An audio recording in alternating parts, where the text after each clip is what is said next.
Hi, I'm Miki, and I'm going to tell you how I've been working with action research for the past 2 weeks.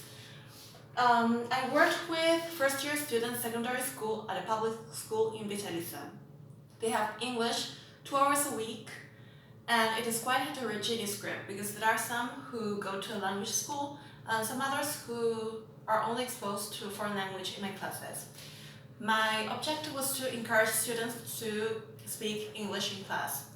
And my initial questions were the following. What do I say when students resort to Spanish when I give them a speaking activity? How can I make them feel more confident when they speak English? Why do I think my students avoid speaking English in class? And what do my students think about speaking English?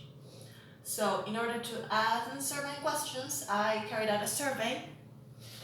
I wrote the questions on the board and students wrote the answers on a separate sheet of paper.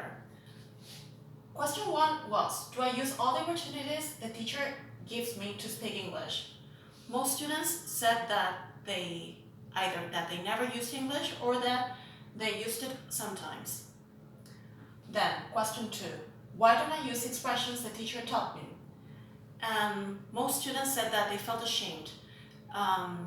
Most of them felt embarrassed when they had to speak English because they were afraid of making mistakes, so they avoided to speak in a foreign language at all. And well, question 3 was, what would I like to learn? For question 3, students were very vague. Some said that they wanted to learn everything. For question 4 is, what kind of activities would I like my teacher to include in her classes?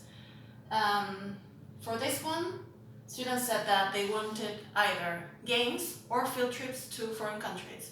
So what I could apply for in the course of 2 weeks was games to encourage students to speak English. So the game I adopted was a bingo, in which students had different activities in each box. For example, has cereals for breakfast, likes cooking, has more than 2 brothers or sisters, and the idea was for students to go around the classroom, ask their peers yes/no questions, and if they found someone that matched the characteristic in the box, they had to cross it out, and the one who crossed all the boxes was the winner. This was quite successful because all students participated and they had fun during the class, and it was a great chance for them to recycle previous knowledge, to recycle vocabulary related to routines, yes/no questions, and they felt encouraged to speak English in class in the context of a game. They also felt very confident to speak English because we had made the questions previously in the folder with some exercises, so the questions were already modeled for them. Okay, that's it. Thanks for watching. Bye-bye.